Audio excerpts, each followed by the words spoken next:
Om Shanti. Good morning. 24 तारीख के बाबा के महावाक्य हैं। बाबा ने कहा है, मीठे बच्चे, तुम जितना समय बाप की याद में रहेंगे उतना समय कमाई ही कमाई है।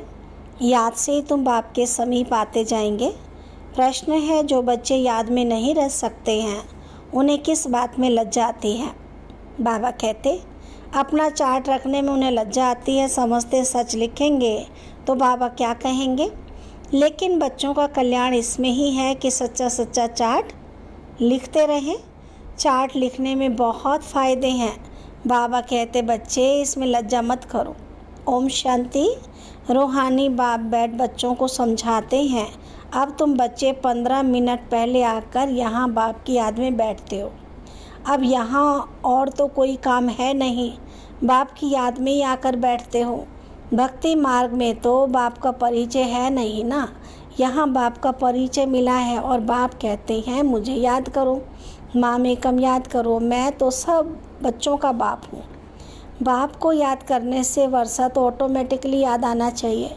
छोटे बच्चे तो नहीं हो ना। भल लिखते हैं हम 5 मास का, 2 मास के हैं, परंतु तुम्हारी कर्म इंद्रियाँ तो बड़ी हैं ना। तो रूहानी बाप समझाते हैं, यहाँ बाप और वर्षे की याद में बैठना है। जानते हो, हम नर से नारायण बनने के पुरुषार्थ में तत्पर हैं। वह स्वर्ग में जाने के लिए पुरुषार्थ कर रहे हैं। तो ये बच्चों को नोट करना चाहिए, हमने यहाँ बैठे बैठे कितना समय याद किया। लिखने से बाप समझ जाएंगे। ऐसे नहीं कि बाप को मालूम पड़ता है। हर एक कितना समय याद में रहते हैं वह तो हर एक अपने चार्ट से समझा सकते हैं और समझ भी सकते हैं। बाप की याद थी या बुद्धि कहीं और चली गई, ये भी बुद्धि में है। अभी बाबा आएंगे तो ये भी याद ठहरी ना। कितना समय याद किया वह चार्ट में सच लिखेंगे। झूठ लिखने से तो और ही 100 गुना पाप चढ़ेगा और ही नुकसान हो जाएगा। इसलिए सच लिखना है। जितना याद करेंगे उतना विकर्म विनाश होंगे। और ये भी जानते हो, हम नज़दीक आते जाते हैं। आखिरी जब याद पूरी हो जाएगी तो हम फिर बाबा के पास चले जाएंगे। फिर कोई तो झट नई दुनिया में आकर पाठ बजाएंगे, कोई वहाँ बैठे ही रहेंगे। वहाँ कोई संकल्प तो आएगा ही नहीं। वह तो मुक्ति धाम है ना, दुख सुख से न्यारे हैं। सुख धाम में जाने के लिए अब तुम पुरुषार्थ करते हो। जितना तुम याद करेंगे उतने विकर्म विनाश होंगे।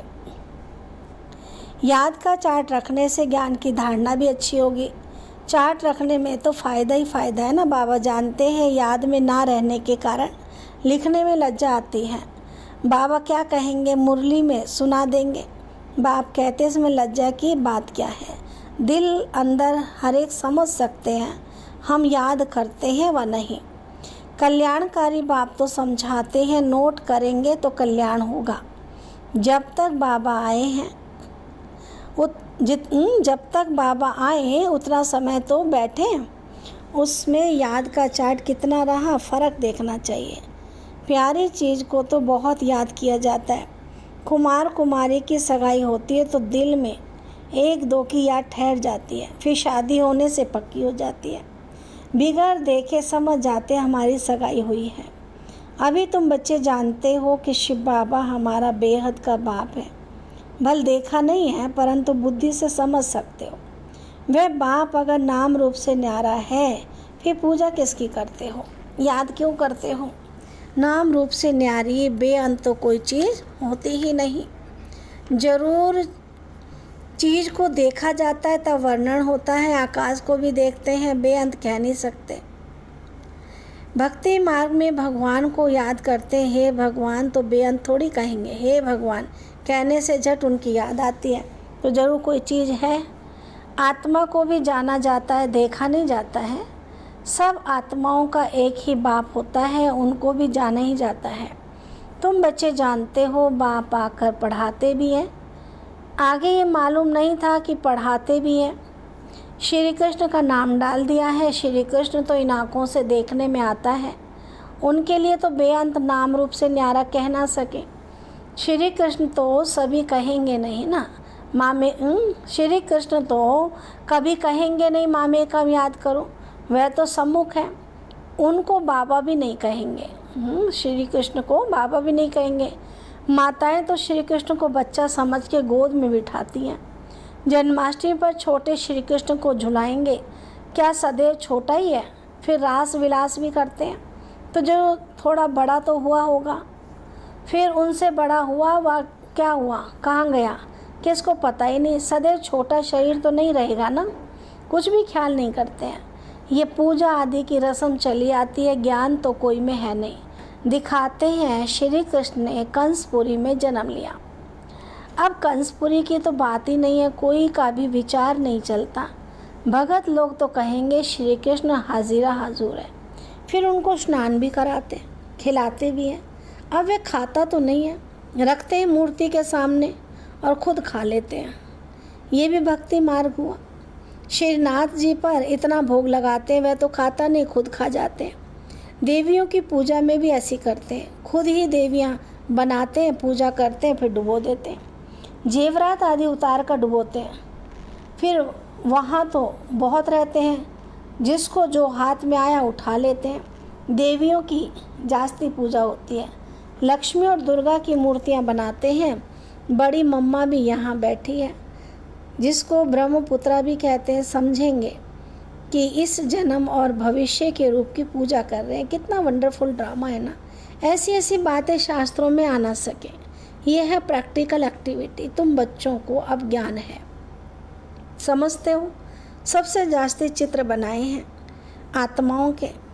जब रुद्र यज्ञ रचते हैं तो लाखों शालिग्राम बनाते हैं। देवियों के कब लाखों चित्र नहीं बनाएंगे, वह तो जितने पुजारी होंगे उतनी देवियां बनाते होंगे। वह तो एक ही टाइम पर लाख शालिग्राम बनाते हैं। उनका फिर फिक्स दिन नहीं होता है, कोई मुहूर्त आदि नहीं होता है। जैसे देवियों की पूजा फिक्स टाइम पर होती है। सेठ लोगों को तो जब ख्याल में आएगा कि रुद्र व शालिग्राम रचे तो ब्राह्मण बुलाएंगे। रुद्र कहा जाता है एक बाप को, फिर उसके साथ ढेर शालिग्राम बनाते हैं। वो सेठ लोग कहते हैं इतने शालिग्राम बनाओ। उनकी तिथि तारीख कोई मुकर्रर नहीं होती है। ऐसे भी नहीं कि शिव जयंती पर ही रुद्र पूजा करते, नहीं, अक्सर करके शुभ दिन बृहस्पति को ही रखते हैं। दीपमाला पर लक्ष्मी का चित्र थाली में रखकर उसकी पूजा करते हैं, फिर रख देते हैं। वह महालक्ष्मी युगल है ना। मनुष्य इन बातों को जानते नहीं। लक्ष्मी को पैसे कहाँ से मिलेंगे, युगल तो चाहिए। तो ये लक्ष्मी नारायण युगल हैं। नाम फिर महालक्ष्मी रख देते हैं। देवियाँ कब हुई, महालक्ष्मी कब होकर गई, ये सब बातें मनुष्य नहीं जानते। तुमको अब बाप बैठ समझाते। तुम्हारे में भी सबको एक रस धारणा नहीं होती। बाबा इतना सब समझाकर फिर भी कहते शिव बाबा याद है, वर्षा याद है। मूल बात यह है, भक्ति मार्ग में कितना पैसा वेस्ट करते हैं। यहाँ तुम्हारी पाई भी वेस्ट नहीं होती है। तुम सर्विस करते हो सॉल्वेंट बनने के लिए। भक्ति मार्ग में तो बहुत पैसे खर्च करते हैं, इंसॉल्वेंट बन पड़ते हैं, सब मिट्टी में मिल जाता है। कितना फ़र्क है। इस समय जो कुछ करते हैं वह ईश्वरीय सर्विस शिव बाबा को देते हैं। शिव बाबा तो खाते नहीं हैं, खाते तुम हो।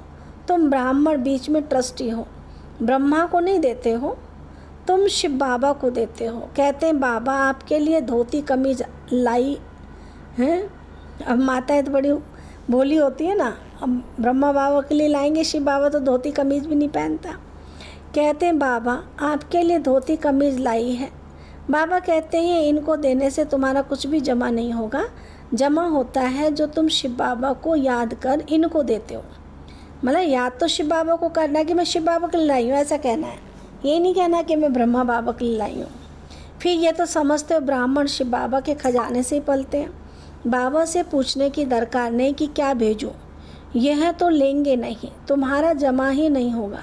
अगर ब्रह्मा को याद किया तो ब्रह्मा को तो लेना है शिव बाबा के खजाने से, तो शिव बाबा ही याद पड़ेगा ना, तुम्हारी चीज़ क्यों लेवे।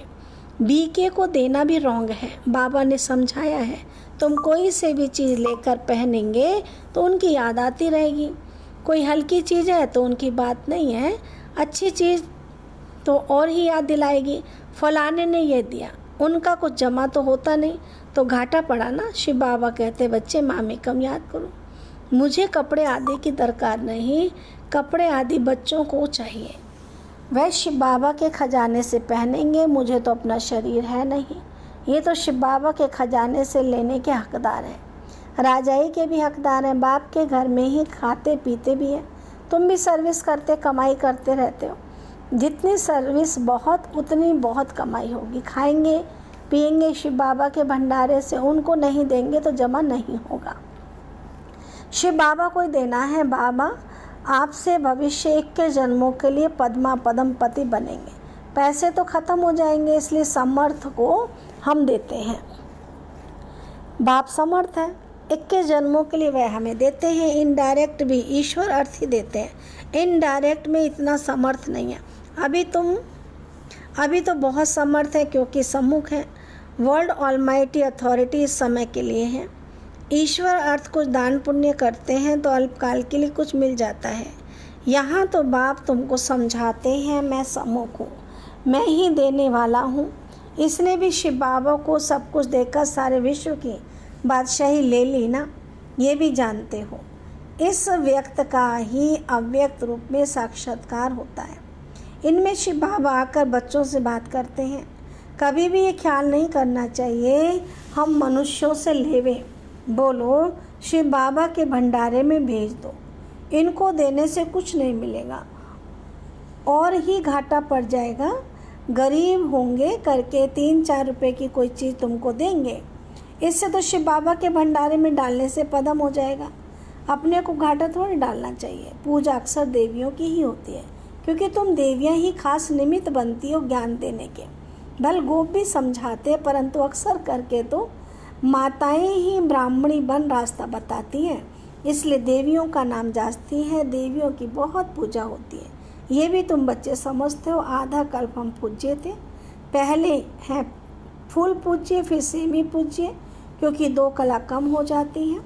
राम के डिनाइस्टी कहेंगे त्रेता में, वह तो लाखों वर्ष की बात कह देते हैं, तो उनका कोई हिसाब ही नहीं हो सकता। भक्ति मार्ग वालों की बुद्धि में और तुम्हारी बुद्धि में रात दिन का फर्क है। तुम हो ईश्वरीय बुद्धि और वो है रावण की बुद्धि। तुम्हारी बुद्धि में है ये सारा चक्र 5000 वर्ष का है, जो फिरता रहता है। जो रात में है वह कहते लाखों वर्ष, जो दिन में है वह कहते 5000 वर्ष।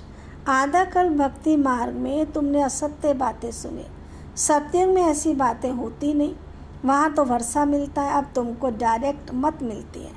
श्रीमद् भगवत गीता है ना, और कोई शास्त्र पर श्रीमद् नाम नहीं है। हर 5000 वर्ष के बाद ये पुरुषोत्तम संगम युग गीता का युग आता है। लाखों वर्ष की बात हो नहीं सकती। कभी भी कोई आए तो ले जाओ संगम पर। बेहद के बाप ने रचयिता और अपना और रचना का सारा परिचय दिया है, फिर भी कहते हैं अच्छा बाबा को याद करो। और कुछ धारणा नहीं कर सकते हो तो अपने को आत्मा समझ बाप को याद करो। पवित्र तो बनना ही है। बाप से वर्षा लेते हो तो दैवी गुण भी धारण करने हैं। अच्छा, मीठे मीठे सिकीला दे बच्चों प्रति माता पिता बाप दादा का याद प्यार और गुड मॉर्निंग। रूहानी बाप के रूहानी बच्चों को नमस्ते। हम रूहानी बच्चों की रूहानी बाप दादा को नमस्ते। धारणा के लिए मुख्य सार है, 21 जन्मों के लिए पद्मों की कमाई जमा करने के लिए डायरेक्ट ईश्वरीय सेवा में सब कुछ सफल करना है। ट्रस्टी बन शिव बाबा के नाम पर सेवा करनी है। याद में जितना समय बैठते हैं उतना समय बुद्धि कहाँ कहाँ गई ये चेक करना है। अपना सच्चा पोता मिल रखना है। नर से नारायण बनने के लिए बाप और वर्षे की याद में रहना है। वरदान बाबा ने दिया है, विस्मृति की दुनिया से निकल स्मृति स्वरूप रहे, हीरो पार्ट बजाने वाले विशेष आत्मा भाव। डिटेल है, ये संगम युग स्मृति का युग है और कलयुग विस्मृति का युग है। आप सब विस्मृति की दुनिया से निकल आए। जो स्मृति स्वरूप है वही हीरो पार्ट बजाने वाली विशेष आत्मा है। इस समय डबल हीरो हो, एक हीरे समान वैल्यूबल बने हो। हीरो पार्ट है तो यही दिल का गीत सदा बजता रहे, वहाँ मेरा श्रेष्ठ भाग्य है। जैसे देह का ऑक्यूपेशन याद रहता है, ऐसे ही अविनाशी ऑक्यूपेशन याद रहे, मैं श्रेष्ठ आत्मा हूँ। याद रहे तब कहेंगे विशेष आत्मा। स्लोगन है हिम्मत का पहला कदम आगे बढ़ाओ तो बाप की संपूर्ण मदद मिलेगी। ओम शांति।